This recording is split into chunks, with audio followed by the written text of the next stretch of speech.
Coach, I sit in on the college football playoff mock committee recently, and from a coach's standpoint, and the idea of expansion and things like that in terms of the college football playoff, what is your takeaway in terms of that? Do you believe that there's more needed than just 4 teams, or do you think that right now it's the best we got and it really emphasizes you being elite and playing the best you possibly can throughout the year? Yeah, I think it leaves it up for judgment for sure, based on the people that are in the room.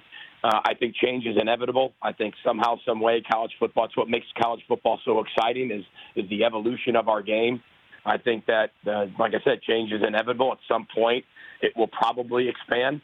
But right now, it's the best as it is because it's the best formula that we have, because it's the formula we have right now. But as we continue to go, and the Group of 5 conferences that are getting the attention that they're getting, even look at the Mountain West, the amount of success they've had against Power 5 teams this year, the AAC. There's so many really good Power Group of 5 conferences. And, I came from the Group of 5, and, we had a team that was undefeated, and we never had a chance to even play for a national championship. And it would have been interesting just to see what we would have been able to do in some type of playoff format when I was at Western Michigan. But I still think we're a little bit of ways from that happening, but I think it's inevitable. I think the way that college football is moving, whether that's pay for play or whether that's expansion and college football playoff, I think we're headed that way somehow, some way.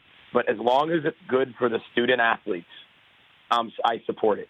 We're playing at times when you're talking about 12 games, and then you're talking about a 13th conference championship game, and then you're talking about playoff games, and you're starting to get into almost an NFL-type schedule. And these are still young people. These are still 17 to 22-year-old non-professionals as of today. And, they have classes. They've got class conflicts. They've got all types of things. So as long as it continues to benefit the student-athlete, I'm for it. Speaking of that student-athlete, California governor has just passed a law into compensating players for their likenesses and image. And I was wondering what your thought process on that is. If one state takes it into consideration, the NCAA has said right now that they're not going to abide by it. What's your takeaway as a head coach talking about these student athletes and what's best for them?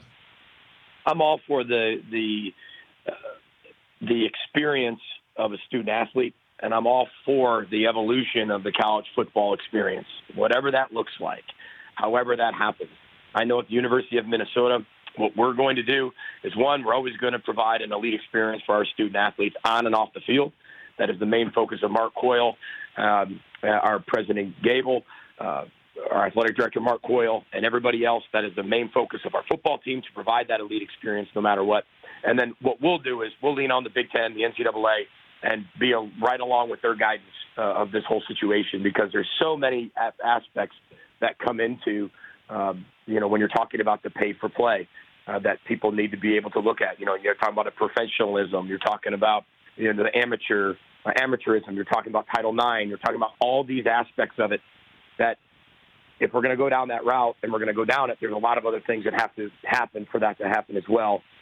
But again, I'm all for the evolution of college football and the student-athlete experience. Speaking as the head football coach at the University of Minnesota, I know that we will provide the most elite experience we possibly can for student-athletes and follow the Big Ten and NCAA's guidance of how they handle the situation. For more of The Rich Eisen Show, tune to Audience Channel 239 on DirecTV for free on BR Live, or download the Rich Eisen Show app.